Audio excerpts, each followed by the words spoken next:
Welcome. In this lesson, we're going to talk about passwords and how they relate to security that we actually have here in our environments. So let me bring this up here real quick. Let me start this. So one of the things we like to talk about is the policies and pitfalls that you may come across when you're dealing with passwords and password-based authentication. We're going to talk about a few different things. One, first off, is the policies themselves. Now, a lot of different students that I have seen and talked throughout the years have told me some different policies that they've dealt with at workplaces. And a typical one would be probably minimum character length, about 8 characters, uppercase, lowercase, special character, maybe a number, maybe 3 of those, 4, something like that. So if that's the case, and that's a generality there that we actually have seen quite a bit, if that's the case, then is that a good policy? Does it have complexity? Well, the complexity in this case would be things like the uppercase, lowercase, special character, number, that sort of thing. But is it truly complex? So when we start thinking about it, we have to take a look at some different ways, whether it's guessable, whether it's brute force, whether it's using word lists, whatever it may be.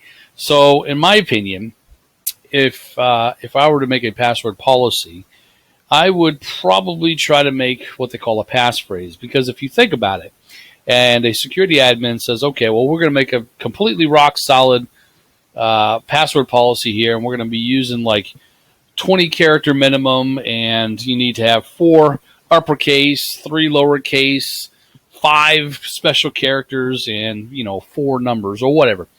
Not everybody in the world has a beautiful mind. You know what I mean? So myself personally, there's no way I'd remember that. I would not remember that at all, and I would throw it down on a piece of paper or put it on my phone, or as some people like to do, put it under their keyboards with a sticky note. I've even seen some guys put it up on the ceiling where they're looking up and they're appearing to be working and engaged in thoughts, and they're actually looking for their password, which is on top there. But that's, a lot of times that's what a lot of people will do, because if you make it too difficult, too stringent, and too complex, the memory part is the problem. Now, is it still, is it rock solid as far as complexity? Well, yeah, obviously. 20 character minimum, all this other stuff. But you got to think in reality here. We're in the real world, and people are just not going to remember that. So I always propose something like a passphrase, something that's easily remembered, but still has a credible amount of length. And even if you wanted to throw a number or a special character in there, you could do that. So let's say, my wife is beautiful. She cooks me lasagna. I love her so. Is that in the dictionary? No, that's not in the dictionary. It's a long run-on sentence. It's around 30 some odd characters long. So in this case here, if that's what you're looking for, and you're looking to have like a 30 character password, have it be a phrase that is easily rememberable. Now, in this case, you also need to think on the other side of that as well, that if you engage a lot in social media, websites like Facebook and LinkedIn and things like that, don't make your phrase something that you commonly put on your social media. Like if your favorite movie is Warrior, or like mine, or 300, or Braveheart, right? Whatever. Don't make your passphrase, hey, my favorite movie is Braveheart. I love it so. That just doesn't make any sense, because people can try to surmise that, by doing guessing and things like that. So don't make it something that you've had on your social media. Make it a completely unique phrase, but something that you'll actually remember. And we'll talk more about some of the pitfalls of using these uppercase, lowercase, special character, number here in a little bit. Now, when I always mention to them, I ask some students as well, because this is a common answer I get. If I say, okay, the 8 character minimum that you talked about, uppercase, lowercase, special character, number, all that. I said, if I were to give you a password of capital P, @ SSW0RD, would that follow that complexity that you just mentioned? And of course, people would be spouting off, no, it doesn't. And I say, well, actually it does, because it has everything that you're talking about. It has, the 8 characters. It has the uppercase. It has the lowercase, special character, and number. So it follows it. But then they all say, well, it's in the dictionary. That's not in the dictionary. No dictionary that I know has the word password spelled like that. So no, it's not in the dictionary, number 2. So that one knocks that out of the park. Is it guessable? Yeah, of course it is. But the question was at hand, is it complex? Does it follow the complexity rules that you had mentioned? Of course it does.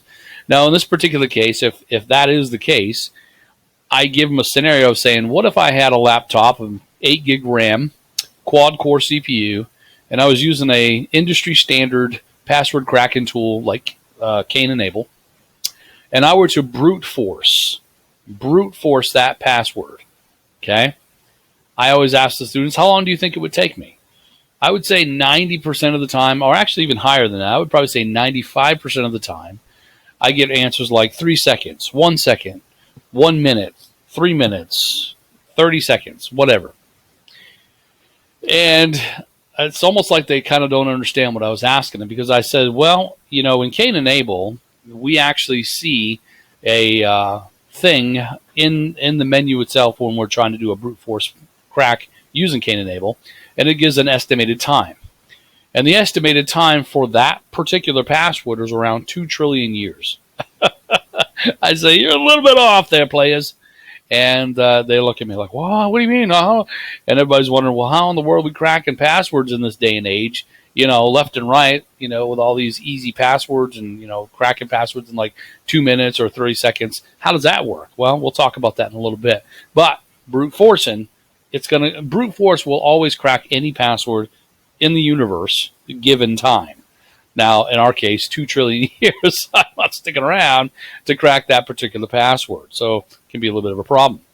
Now, the other thing we also have to talk about as well is the use of memory when it comes to passwords. And this is kind of an untapped area, because I see a lot of people asking me questions about, you know, password cracking in general and what tool is best, and the hashes being used, and the MD5s, and the Linux versus Windows, and all these, you know, hashes and rainbow tables and all these other different things that they talk about. And I think to myself, well, you're actually missing one key, easy password cracking method, and it's using memory. So, for example, if I were to tell you that I had my computer on for a day, you basically can know that memory, just basic memory, RAM, is what they call volatile, and things stay in memory that I do throughout the day on my computer until I turn it off or restart it. Then the stuff that's in memory leaves, and then I get pretty much a fresh, clean slate to start with when I bring it up. So in this case here, if that is the case, imagine, if you will, opening up a program and doing stuff in it, typing in things, signing in or whatever, and then having that go to memory. So I'll give you an example. On this particular one here, I'm going to use a tool. Let me see if I can find it here. There we go. I'm going to use a tool that I have called Menpass, and this is not, you know, any hacking tool or anything like that. It's just a basic application that has a login. Okay, so if I run it, I type in the word Menpass, it's going to ask me for a password. So I'm going to say I'm a doofus, because, well, I am. I'm a nerd. I'm proud of it. All right. So right there, it's entered into memory. Okay, I've entered it into a program. It is now in memory. So there's another suite of tools that I use as well. One of them is called PM dump, to dump things that's in memory. So I can say PM dump -list. So when I type in PM dump -list, I get all of the things that are actually in memory. Okay, or running in this case here. So if I go down and look here, I can find that tool right there. You can see right there, there's Menpass. And I can see there's a number there. 3532 is the process number for it. So what I can do is I can go ahead and PM dump that particular number, 3532, into a particular file. So I can say test1.txt, like that. Okay? So what I'm basically doing is I'm dumping what's in memory into that text document. Now, memory in general, if you were to look at it like in a text document, it'll be a little difficult to read, because there's a lot of weird characters and hieroglyphic-looking symbols, and it's difficult to read through it. But in memory, there's also what they call string values, or text, plain text, like words like a, and, the, and things of that nature. So there's a tool that you can get. It's called Strings, and you can use that tool. By the way, this PM dump, if you ever decide that you want to get it, be aware that your antivirus will probably go bananas, because it is a well-known hacking tool. So just be aware of that. So in this case, if I'm using strings, I can actually take things that are in like a memory dump and actually convert it to ASCII format. So if you type in the word, oops, there we go. If you type in the word strings, it should give us, whoops, hold on now. That, there we go. It should give us a little help file here. And what we're going to do here is we're going to go ahead and grab an ASCII only search. And I think to save a little time here, let's see, I'm a doofus, IMADOOFUK. So I'm going to go ahead and get a minimum length of about 6, so I don't pick up the A's and the ands and the thes and all that. So I'm going to use that one with a minimum of 6, and we'll just do it without any banner or anything like that. So we're going to say strings, and then I'll say -A. In this case here, we'll go with -N6, which is the minimum length that we want for that, -Q, and I'm going to do it against test1.txt. I'm going to go ahead and take the results of that and put it into a text file called menpass.txt, just like that, okay? All right, so I've done strings on this now. So I did the -A in this case, ASCII only search. The N minimum character length, we're doing 6. -Q, test1.txt, life is good. And let's go take a look now over here at my Menpass folder. And let's see, here's the MyPass one right here. So let's go ahead and open that up. Now recall what my password was. It was I'm a doofus.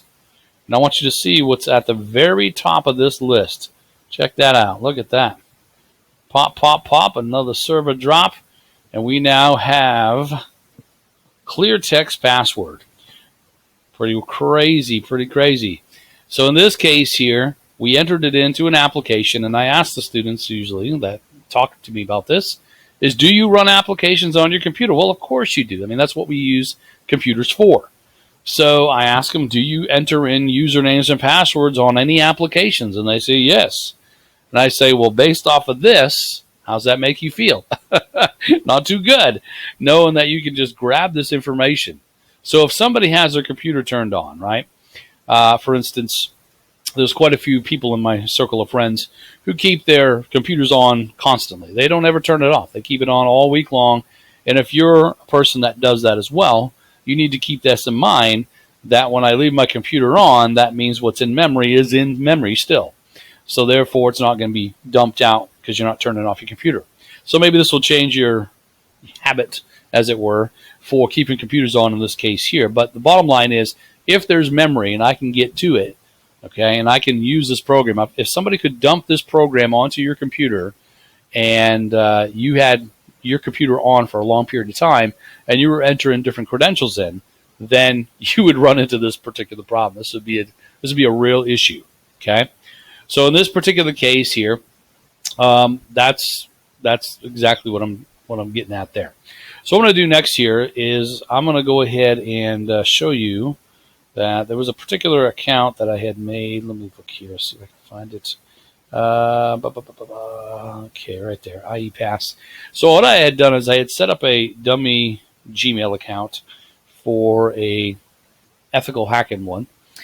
And on this particular one here, most people will say, yeah, I got a Gmail or I got a Yahoo, and I'm pretty secure in the fact that it's using SSL and HTTPS and all that jazz, and it's, you know, protecting my passwords. Things won't be in clear text.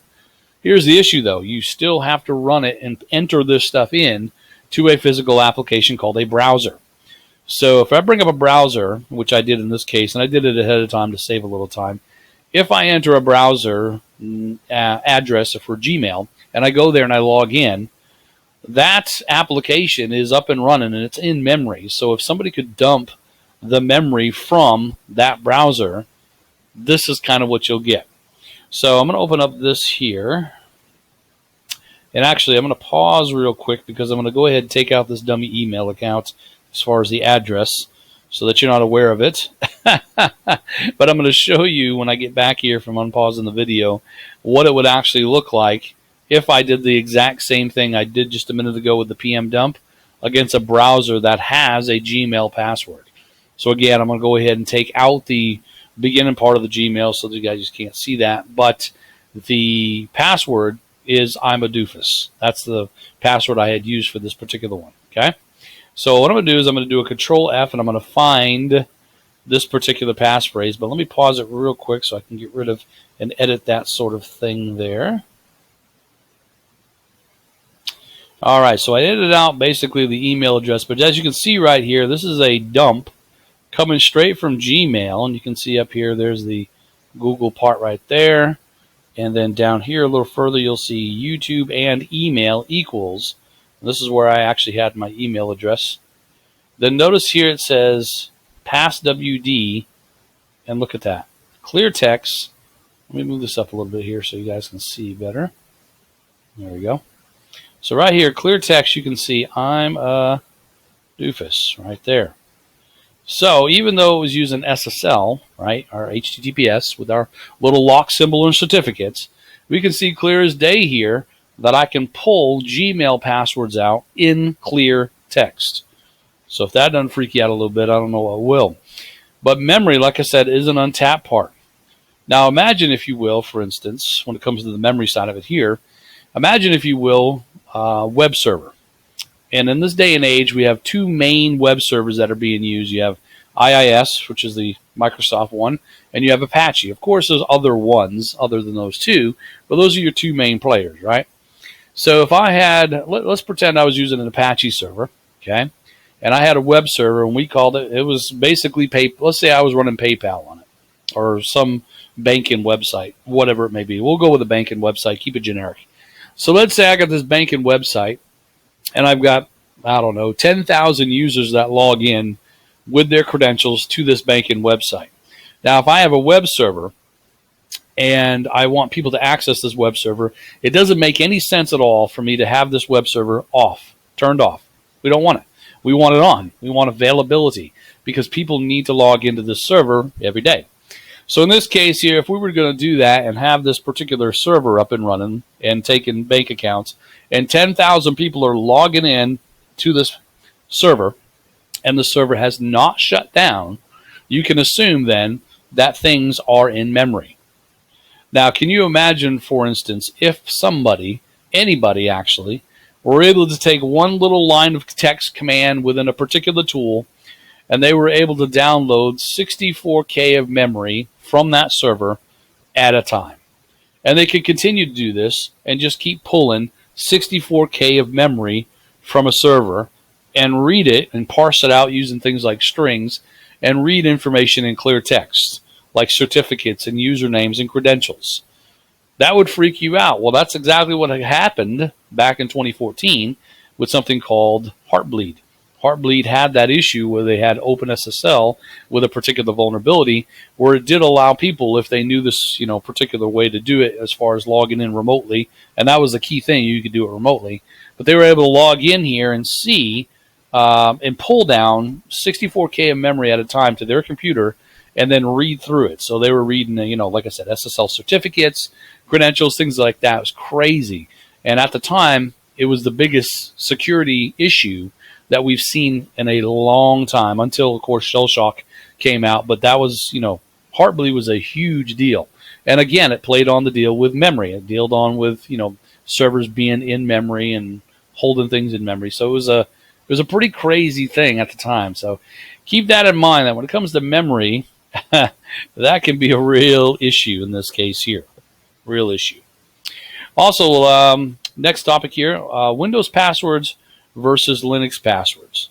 So I ask, how do each one of them store their passwords? Now, in this day and age, we already know that Windows is probably the most dominant as far as the operating system goes. So, of course, it's going to have the biggest target on its head because it's such a dominant market. In this case, Linux is more of an enthusiast type of OS, but it's still, Unix, Linux. I'm going to lump both of those kind of together. But Apple's making waves into the market share as well. So I mean, it's not all Windows, but I mean it is the majority of it. So we have to kind of determine, okay, how does Windows and Linux both differ as far as the passwords and such? Well, in this particular case, Windows will actually store theirs using a hashed format called NTLM or LM back in the day as well. And the actual hash algorithm being used is MD5, and the actual authentication, method, as it were, is going to be what they call NT LAN Manager.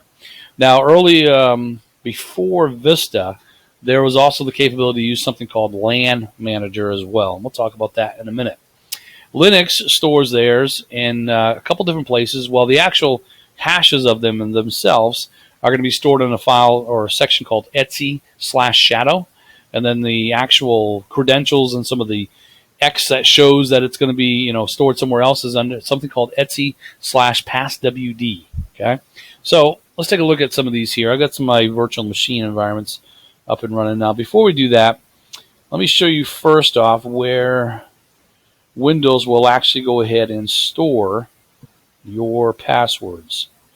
So if you go to a Windows machine, I'm just pulling up a basic Windows 7 here. So if you go to the C drive, you go to Windows, and then you go down to System 32. And if I'm going too fast, you can look up here on the top, way up here in the address bar, and Config folder. Okay. Here, you will see this file called SAM. Now, this particular file, the Security Account Manager here, I believe is what they call it. This is storing something that they call hashes. Now, if you're not familiar with a hash, let me give you an example. So let me go back over here real quick. So if I go to a site called HashMall, okay, the basics of what a hash is, it's more for integrity. So it's not necessarily an encryption, as it were, because it's more for integrity. It's a one-way function. You can't reverse engineer a hash. You can only compare it to another hash to see what the value is. So if I were to put in some, text in here, and I said, Chuck Norris knows Victoria's Secret. I'm from Texas. I like Chuck Norris jokes. So if I were to put something like that in and I hashed it using the SHA algorithm here, it gives me this bit of numbers right there. Okay. Now, if I were to hash it again, it's the exact same numbers. If I were to hash it again, the exact same numbers. Because it doesn't change. It's a one-way function, and it's there for integrity. A lot of times, people will use it for downloads. For instance, if you were to download one called Linux Mint, which is a pretty popular Linux distribution, if you were to go to their website and click on a link, you'll see here, well, sometimes they will. I guess they've changed it. Go back here. See if I can find another one. Well, that's strange. They used to have an MD5 there, so let me do a different one instead. Cain and Abel. It's a pretty popular password cracking tool. So if I were to come here and download this particular program here, I want to verify that when I click on this link here to download it, that the actual software that I get, that I download onto my computer, is the same that the developer put on their website. In this case here, if somebody were to intercept it as a man in the middle and give me a bad Trojan version of this particular software, I would be out of luck. So to find out what the developer did is they uploaded their executable to their website, but they hashed it. So in other words, if I was using a program like MD5 Sum, okay, and this is the MD5 hash for it there. Let me increase the font of this real quick here so you can see that a little bit better. So if this was a right here, the MD5 hash, I would go ahead and hash my executable that I had downloaded, and if it gives me the same number as what I see on the web page, I can have assurance that that has integrity. It's the exact same one. So it's more of a comparison, as it were. Now, if it was a different hash altogether, then I know that somebody probably man in the middle this particular program, and we have problems. So that's kind of the idea behind this whole, hashing algorithm. So Windows stores your passwords in a format that does hash it. So in this case here, this is what it would look like. Okay, this is what it would look like, and this is a little messed up here. Hold on, let me change this here. And make sure I get word wrap on. Okay, that's good. All right. So in this case here, this is all over the place. There we go. These are what they would call the hashes that are being used for your Windows environment. Now, I pulled this one, I believe, off an XP machine, so it has a little bit different on the LAN manager side. So I'm going to go over the two different types here in a little bit, and we're going to show you about how to compromise these in a few minutes as well.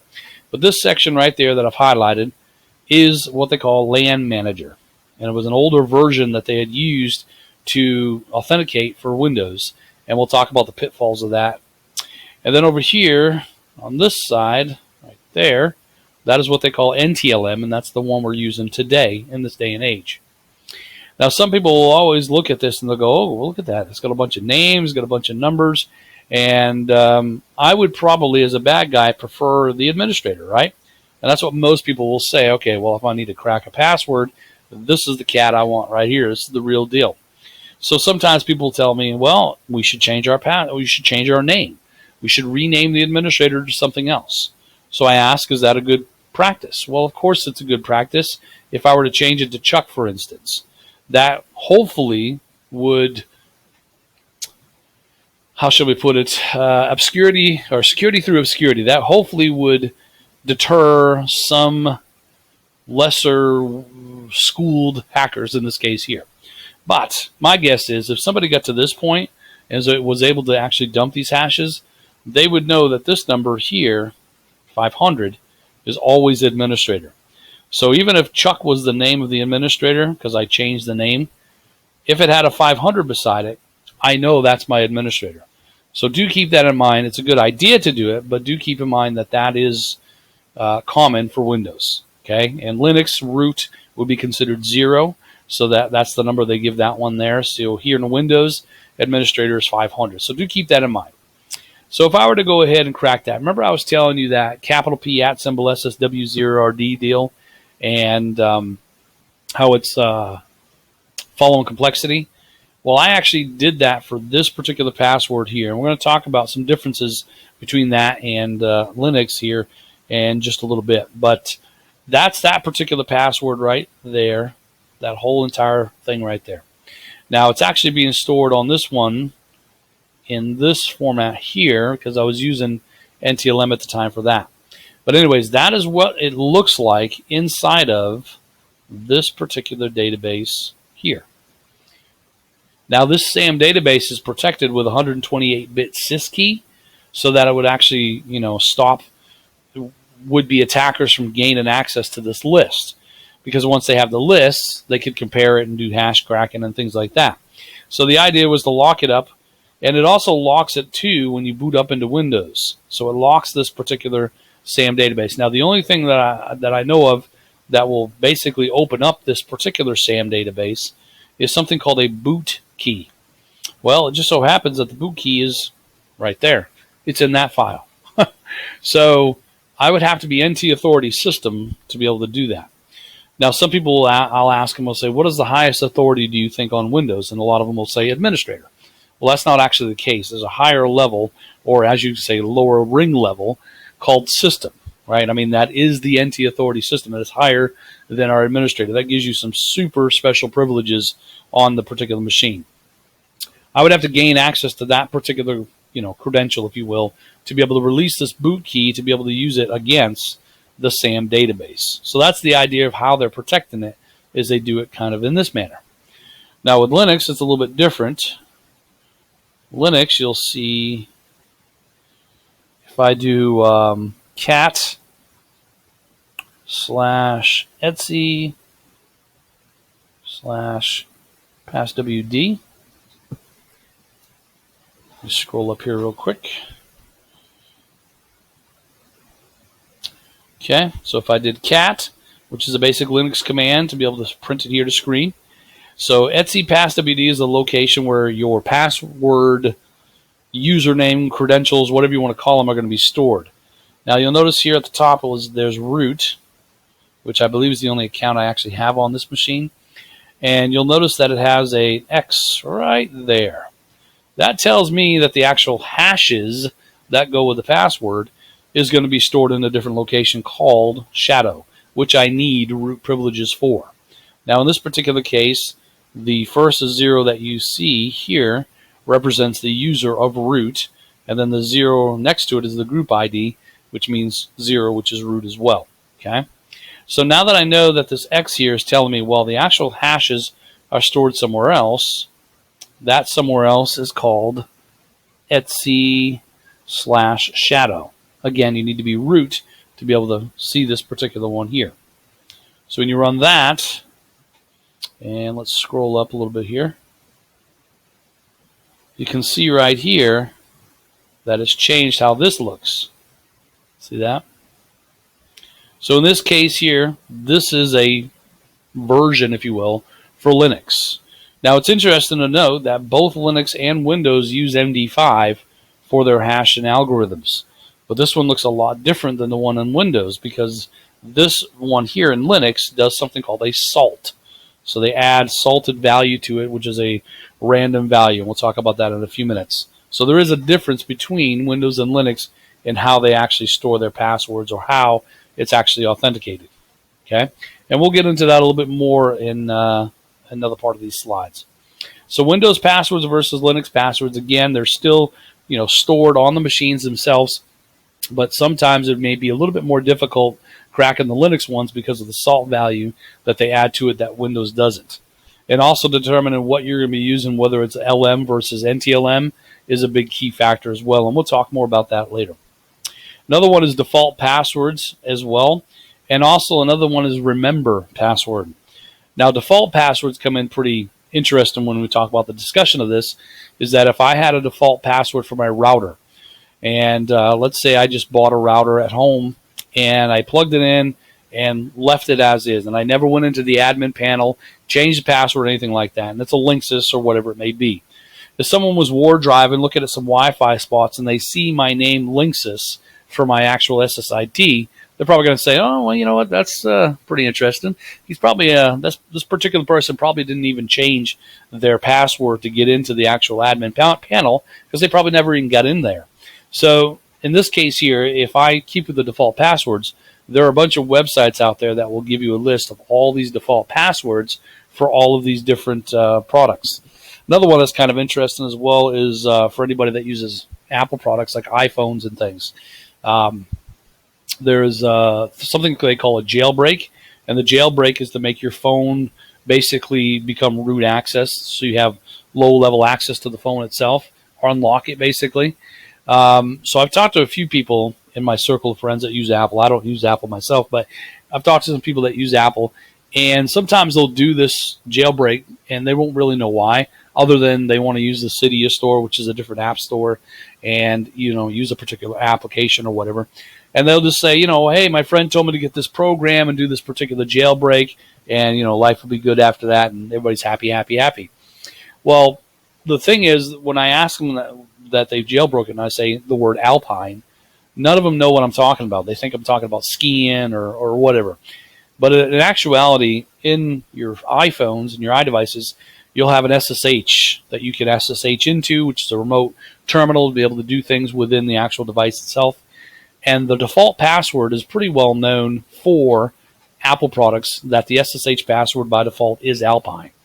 So if somebody were to jailbreak their phone and they didn't realize this because they weren't really technically savvy, and they leave it wide open now, that somebody could try to go ahead and log in SSH-wise using that particular default password, and people would gain access to the phone, and that's not a good thing. So default passwords are always a problem. Another one that is common is SNMP, Simple Network Management Protocol. They have few communities in there where SNMP is basically for communicating with devices in your environment, so your routers and your switches and things like that. And it holds a lot of real good information for a bad guy. A lot of enumeration can happen from a tool like SolarWinds or whatever, tapping into SNMP. Well, there's a couple communities in there, and they call it read community and read write community. And the read community obviously is to be able to read config files and read information that SNMP displays. And then the read write obviously is read and the capability to write the config as well.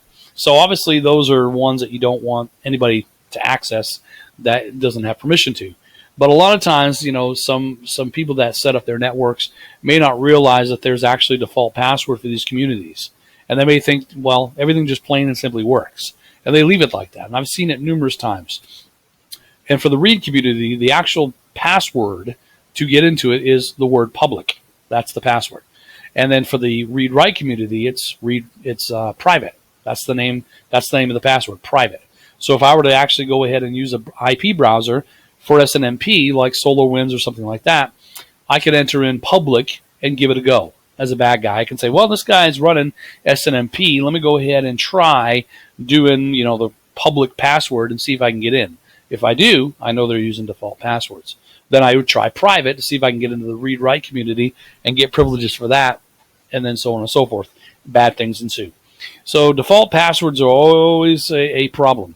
Another one that's interesting as well is that people will sometimes go ahead and use password managers, but they'll also go ahead and usually check something like remember password on sites like this. Like if you see a form like you see here on Facebook, and they'll put like a check mark that says remember password because it's convenient. I mean, I understand why people do it because I don't want to remember 1,500 passwords. And when you log into multiple websites, which in this day and age is pretty easy to do because, I mean, almost every web page you go to now is a web app. It's no longer, your Netscape Navigator days where you have everything static HTML. It's all dynamic web pages that have web applications, and a lot of times you have to sign up and log in and have a credential for it. And a good policy, obviously, is to have different password credentials for all the different websites that you log into. But a lot of people don't do that for convenience sake because that's too many to remember. So then they may implement something like LastPass. Now, myself, I implement LastPass because I love it, and I only have to remember one password, which is the master password, and everything gets stored into a protected database that's encrypted with AES 256. So it's a great product for password management, and I can have a different password for every single site I go to, and I can have it remember it and encrypt it in this database. Okay, so it's a great tool to use. Plus, you'll notice I'm over here on an SSL website. Right there up in the top, you can see the lock symbol right there. So, everything's in place. And then here, on top of that, everything is asterisked out. They're all password masked. Okay? So in this case here, what I'm going to go ahead and do real quick is I'm going to select that, get rid of it. And I'm just going to put in, I'm a doofus. I don't want you to know what my real password is there. So I'm just putting in the words, I'm a doofus here. And you can see everything's taken care of. I got my LastPass rock-in. I've got nothing checked for the remember password. This is all masked out. I'm on an SSL website. But what you don't realize, and what most people don't realize, is I can right-click inside a form box. And this is with any basic generic form. And this will happen on across every browser too, by the way. I'm on Chrome right now. But you can come down to the word inspect or inspect element. And what you'll see here is you'll see like a little form, and then it says input type equals password right there.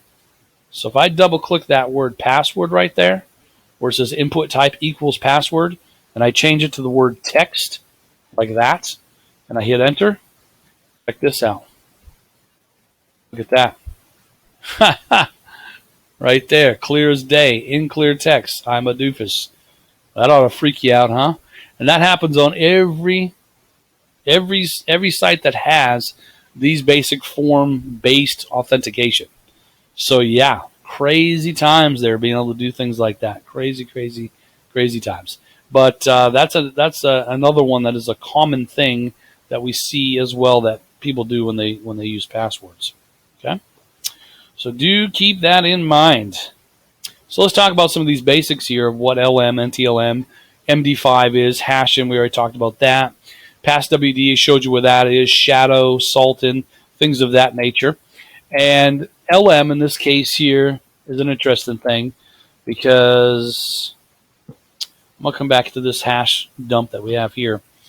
Is that if I were to have a password that was, let's see, TYU7 asterisk. There, O, J, K, G. Let me count this. 1, 2, 3, 4, 6, 7, 8, 9, 10, 11, 12, 13, 14, and 50. Okay, so I got 15 characters listed there. That's a pretty rock solid password right there. Of course, I wouldn't remember that, but either way, you get the idea. But still a pretty rock solid password. So back in the day, before Vista and all these other things, they had something called LAN Manager that was used to store your passwords in Windows. And the key thing with this is no matter what happened, no matter how long your password was or that you wanted it to be, it would go ahead and truncate it to 14 characters. So that's what it would look like first on the first pass. Then what it would do is it would go ahead and it would uppercase everything. So where you had a lowercase, it would uppercase it. So instead of that, we have that, capital O, and then the Y and U like that. That's what it would do next. It would uppercase everything. Then what it would do, 1, 2, 3, 4, 5, 6, 7, is it would split it up into 2 7-character passphrases or passwords. Now think about that for a minute. If I were to crack a 14-character password or attempt to crack it, that would take a long time to try to brute force it or crack it or whatever. If I were instead to crack a 7-character password, you can figure mathematically that time-wise, it is going to be shorter to crack a 7-character than it would be a 14-character. So in this case, all I basically would have to do then is crack 2 7-character passwords. That's it. Plain and simple. Okay? So, real problem. So you can see why LAN Manager didn't survive.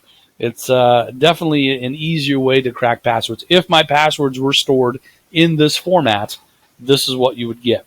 Now, if they were actually blank or less than 7 characters, they would automatically end this section with a 404EE. Okay? That's what they would have for its last section. Actually, it would be the whole, if I'm not mistaken, I believe it would be all of this would be across the board. So like this one here is actually, the password is Norris. So it's actually less than, it's 7 characters or less. And then this one is blank here. So you can see if it's blank or 7 characters, it will have that defining factor to it. Now, a lot of times if you're grabbing hashes off of Windows Vista or higher, you won't even see anything over here. It'll probably say something like no password or something to that effect. So do keep that in mind when you see something like that. But that is LAN Manager, and that's this section right there. Okay? Now, when you look at it here as well, let me go ahead and expand this here. You can see on the top right picture, it has an example of a salt, and all it does is add a random value to make it even more difficult. So conceptually, it's kind of like if I had the word password, that's an easy password to guess. But if I said password and then I had 32 million versions of the word password by adding this random 32-bit value or whatever it may be, then that would be even more difficult to be able to guess what that password is because of the random character salt that gets added to it. So it just adds complexity to it. Well, Windows doesn't do that. Only Linux and Unix do this. So in this case here, Windows will be a lot easier and quicker to crack in most cases than a regular Linux one in this one here. Now you also see on the bottom left, it's a little bit difficult to make that out, but it's an output from a tool that will show you NT and NTLM, LM and NTLM passphrasing. And I'll show you that in the tool called Cane Enable here in a few minutes. Then on the bottom there, you see the shadow file that we already looked at as well, and you can see the way the password looks through that. So those are some basics that you would actually see when it comes to passwords. So what about some different techniques that you would have? Well, you have a dictionary, which is the words in the dictionary. Brute force, which is trying every single combination that you possibly can think of to try to guess what the password is. And eventually it will find it no matter what, given time. But you're always trying to do what they call a time memory trade-off, which comes down to the rainbow tables on the bottom of this list. Then you got hybrid, which is kind of a hybrid combination of both brute force and dictionary. Rule-based, which is based off of a particular information about what somebody has, if in knowledge that you have about the person that you use in your password cracking techniques. And then you also have what's called passive versus active. And this confuses sometimes some people, because when some people think about things like vulnerability assessments and penetration testing, these are terms typically used in testing environments where you have one that's passive and one that's active. The vulnerability assessment is usually pretty much every time is going to be passive, because it's not going to take down your network. It's not going to take down a system. It's just basically checking to see if there's any vulnerabilities. It runs little scans from Nessus and things like that to see if you actually have any type of issues. The penetration testing one will take those vulnerabilities that are found from the assessment and then actively test them. And that could actually bring down your network. I mean, doing a DDoS against a system could bring down a network, that sort of thing. So passive versus active is what they're talking about here. Is they're talking about, will it actually take down my network? So when you use the password cracking terminology, some people will assume that goes along with penetration testing. If I say, where would you do password cracking? Would it be considered a vulnerability assessment, or would it be considered a penetration test? Well, you got to think about it, and in terms of what type of cracking that you're doing. If you're doing brute force, okay, there's a possibility that could be considered active, and there's a possibility it could flood a machine and cause it to not function properly. But in most general cases, when people do password cracking, is they're capturing the hashes, like the NTLM hash dump I showed you, and they're actually cracking them offline. So if I'm cracking them by running this list against another list, it's not affecting the machines in the network whatsoever. Therefore, it's not considered active. I can password crack all day long on a machine for just one hash dump, and never affect any of my machines at all as far as production network. So a lot of times you're going to look at penetration testing as being a vulnerability assessment. Now the rainbow tables is kind of interesting, because I mentioned before that capital P @ SSW0RD is going to take 2 trillion years according to Cain and Abel. And some people will say, well, how do we crack it then in this day and age, while I'm living and breathing? Well, let's take this one, for example, hard to break, which is using that same password, capital P @ SSW0RD. And I'm going to grab the NTLM version of it, which is right there. And I'm going to copy it. Oops. Hold on, I didn't want to cut it. There we go. And I am going to go to a site. I think it's called Hash Killer. Yeah. I'm going to go here, and I am going to paste it right there. Okay. And they always want me to do a CAPTCHA, RKQBMN, and I'll submit it. And you can see in 126 milliseconds, it was able to crack that password. Let me go ahead and zoom in on this for a second. Okay, so right there you can see clearly that it was able to go ahead and crack that password in a very short amount of time. You're thinking, well, that's not 2 trillion years. How the heck did that happen? Well, on this website here, it looks like they have just over 43.745 billion unique decrypted MD5 hashes. So I think it's around a 10 or 15 gig text file, I think, is what this site uses for comparing hashes. So if you're probably still confused by this, think about it like this. Let's say I said that the word password is equal to that hash. Okay? And let's say I was able to capture that hash from a hash dump. Okay? And I were to go ahead and put it against this list. If I compared this with this, you can see it's the exact same thing. Now, if my list previously had told me that this word is from this hash value, I can then assume that the hash that I've captured here is this plain text password value. Okay? That's how people crack passwords. They use these things they call rainbow tables. Okay? Now, I can go and hash every single word in the dictionary if I want and make a rainbow table out of that. And then I could go ahead and use password cracking against it by comparing my actual captured hashes with what's on that list. Now think about it from this perspective. That's pretty enormous in most cases to actually have that size of a file in this case here. Can you imagine 10 gig? I can't even imagine how many actual passwords I would actually get off of something like that. I mean, that's an enormous amount of text to go into one file. Now, there was a website. I don't know if it's still around or not. Let's see here. Rainbow tables. Oh, let's see here. Looks like they may have removed it. Yeah, I think they removed it. There used to be one that was in here. Is it this one? I can't remember which one it is. I think it's this one here. One of these NTLM tables they had was 4 terabytes in size.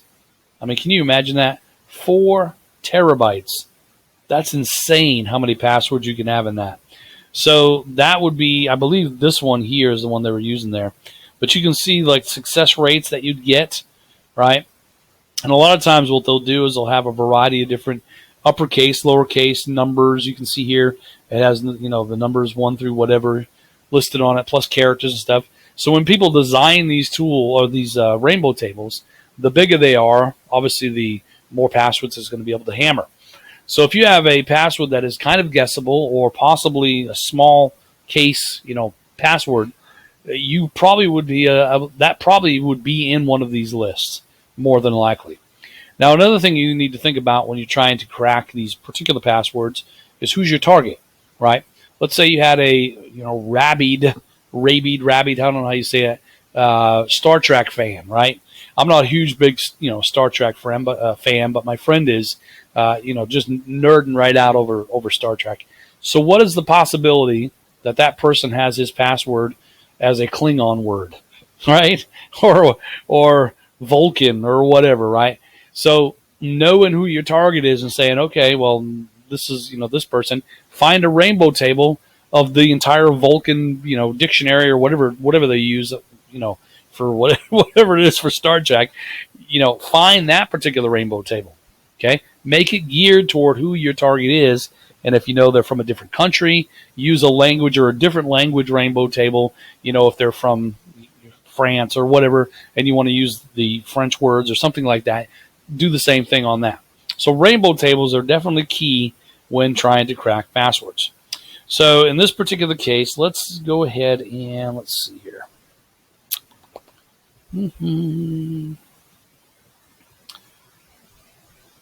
I am going to come back over here, close that out.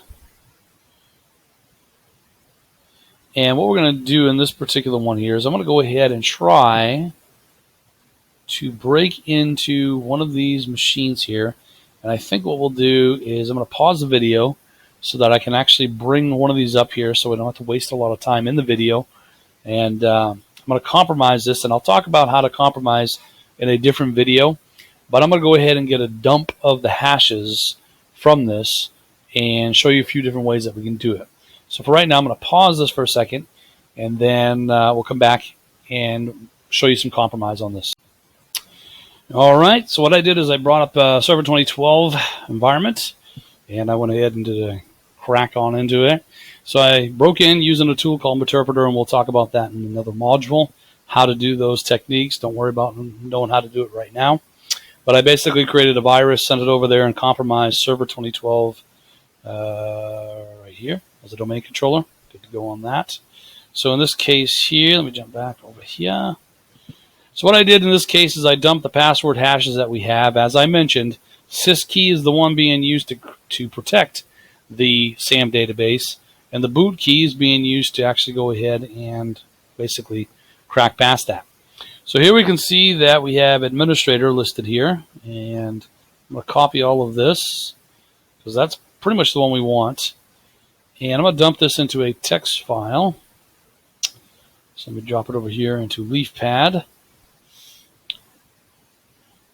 By the way, I'm using a distribution here called Kali Linux. And if we haven't talked about it yet, it's a Linux distribution that has a variety of hacking tools on it that allows me to do compromise and such. So I'm going to save this as admin.txt, and I'm going to put it over in my root directory. And we'll save that and close it. Okay. All right. So next, what I'm going to do here is I'm going to utilize a tool called John the Ripper, which is built into this Kali Linux. And actually, before I do that, I'm going to look for a word list that we have built in to Kali Linux called rocku.txt. So I type in the word locate, rocku.txt. We can see here it's using gzip to zip that up. So I'm going to go ahead and copy that. And then I'm going to do a g-unzip. And I'm going to unzip that word list.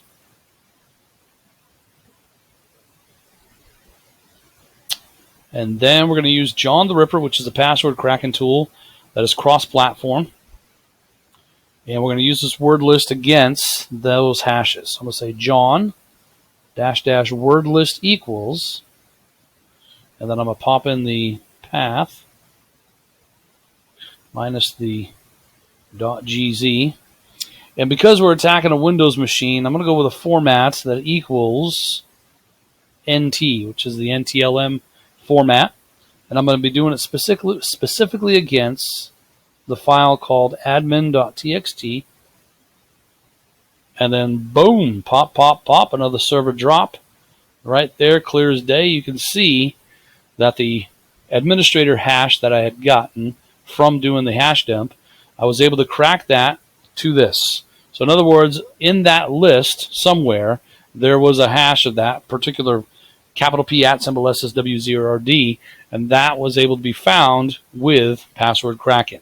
So that's a technique that a lot of people will use. Is they'll get the hashes first, then they'll run it against something like John the Ripper to see how the passwords would actually fare on that case there.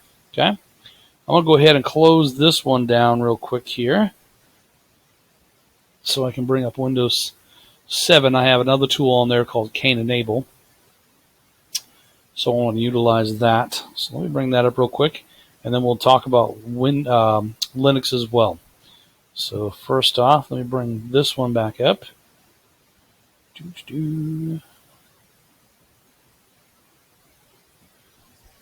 And whenever you set up a lab environment, it's always a great idea to detail everything that you have done on each step with a snapshot.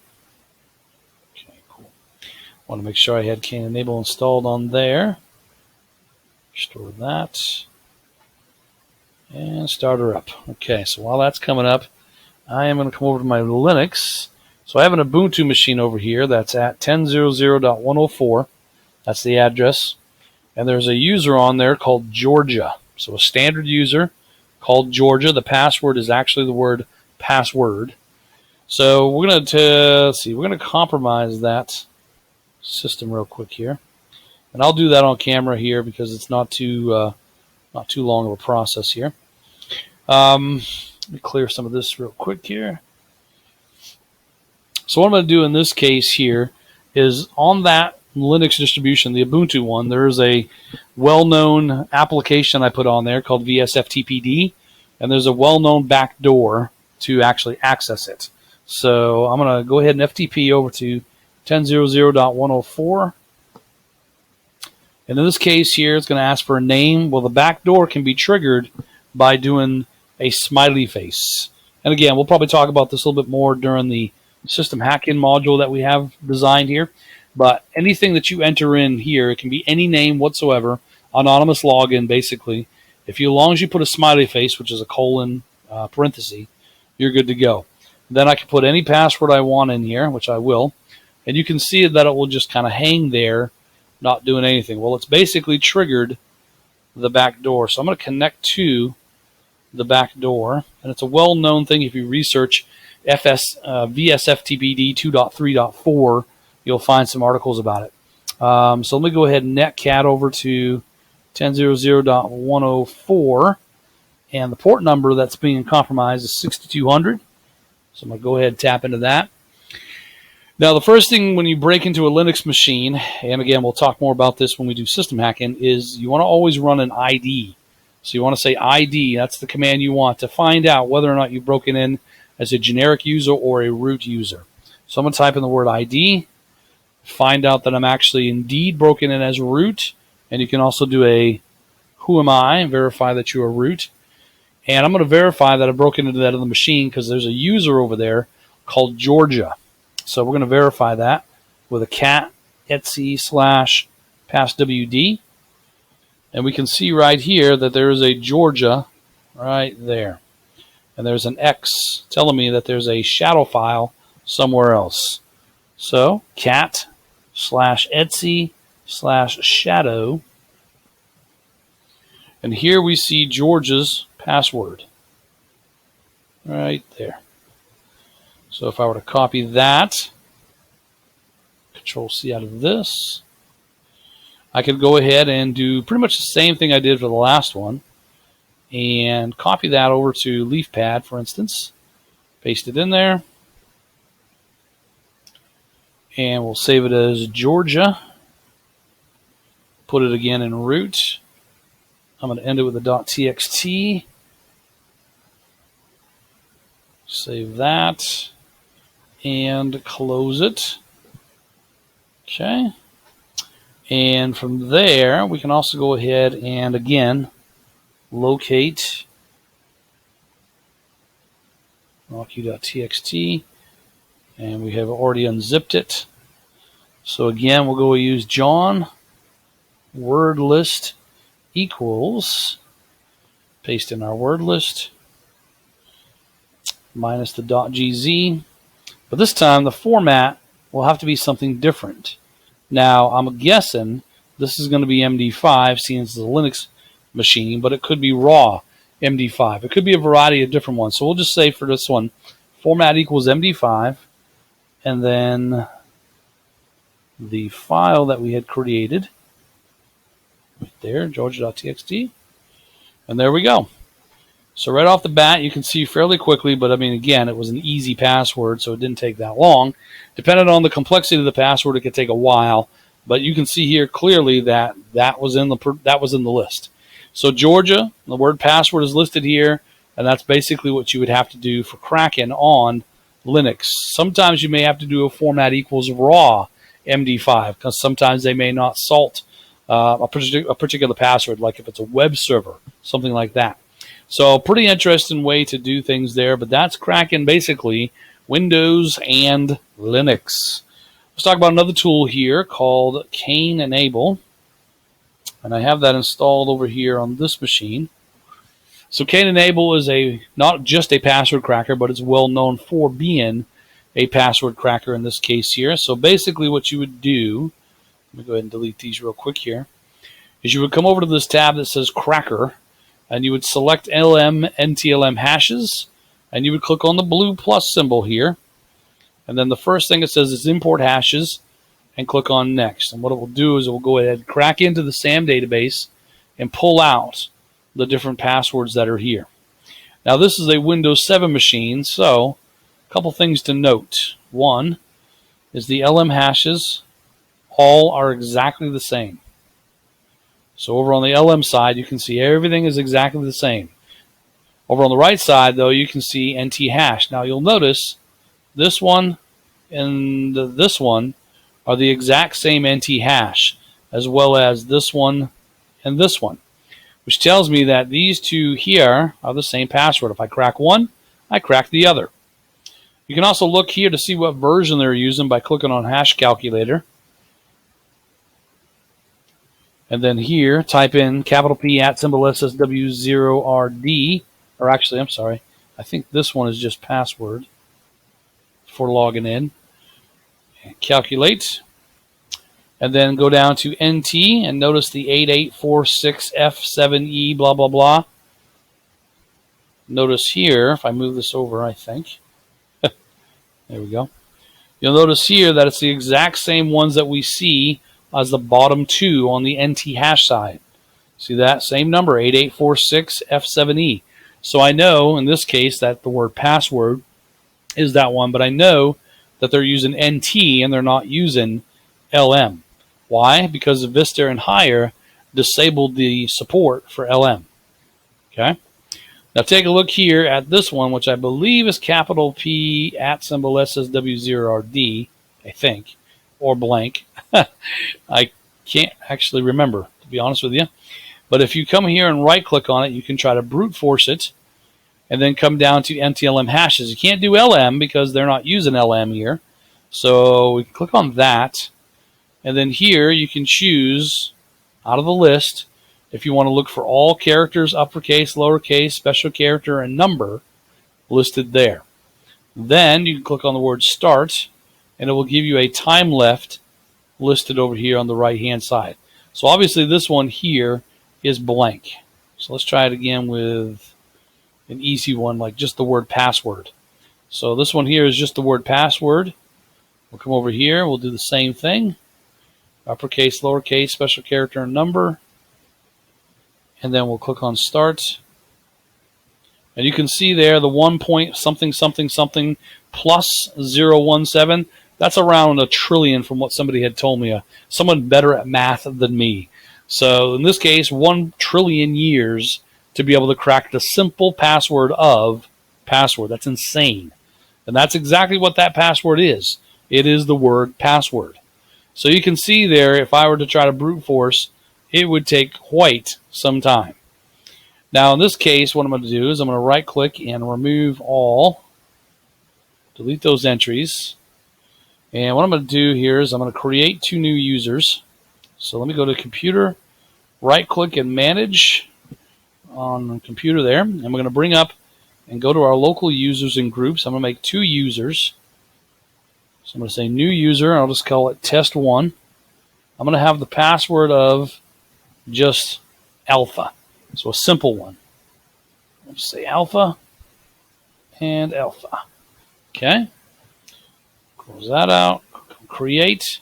Then I'm going to make one test2 using the word complexity, capital C, 0, MPL, 3, asterisk, ITY. So capital C, 0, MPL, 3, asterisk, ITY. So that gives it a little bit more complexity there. Click on create and close. Okay. All right, so now if I were to come back here and dump these hashes, we should see our new ones created here. Okay, so there's test 1 and there's test 2. So test 1 shouldn't be too difficult. So if I were to brute force the NTLM hashes, keep it all lowercase and just click start, boom. It did it fairly quickly because it's a lowercase, it's a very small letter, very small word, alpha. So not too bad there, easy to do. Now if I were to come over here and brute force this one, which is the complex one, and I know it has different uppercase and characters and all that, so let me change that.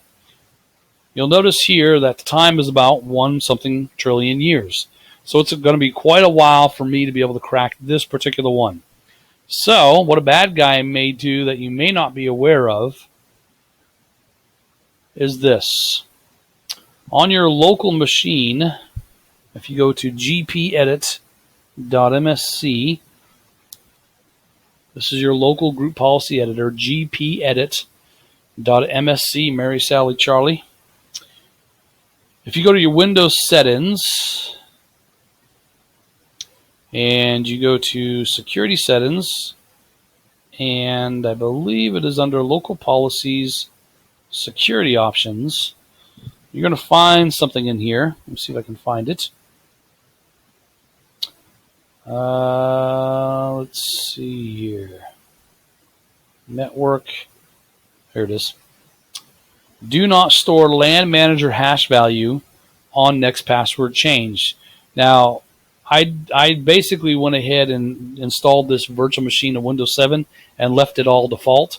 So by default, you can see this policy is enabled. I'm going to go ahead and disable this. Okay, I'm going to disable this policy. Network security, do not store LAN manager hash value on next password change. And I'm going to come over here to computer management. I'm going to right click on this one and set password. Now I'm going to keep the same passwords. I'm just going to reset the password, which most companies will do anyways after about 30 days. So let's see here. Okay, so this one, capital C, 0MPL3, asterisk ITY, capital C, 0MPL3, asterisk ITY. Hit OK. And there we go. Okay, so I've reset those, close that out. Now I want you to remember the last time we were in here and we did this, all of the LM hashes were exactly the same. They all ended in 404EE, and they were all exactly the same. So I'm going to go ahead and open this up, put this in now. And I want you to take note here of these last two. See the LM side? They're different. They're different. Take note here. Remember I mentioned before that if it's less than 7 characters or blank, it will be 404EE ending in it. In this case here, well, actually, it's going to be AAD38, all that stuff. But basically, easy to remember, 404EE. I can see that this one here is that word alpha. So it's less than 7 characters. We can verify that there. Now, let's go to this one. Now, last time I right-clicked on this, and I did a brute force NTLM, and it took 1 point something trillion years. But now that I've actually enabled LM supports, I can now use the LM hashes. Same password, except this time I'm going to crack it using LM, or try to. So last time we did 1.7 years. Now, one thing that we can all absolutely guarantee is that it's going to be all uppercase, right? Because it's LM. LM will uppercase everything. Now, I don't know if they're using characters or numbers, that sort of thing. So I would pick that as well. Also, I'm not sure exactly the size of what their actual password would be. So just for good measure, I usually bump it up to maybe like 12. Okay, so last time, 1.7 trillion years. Let's click Start here.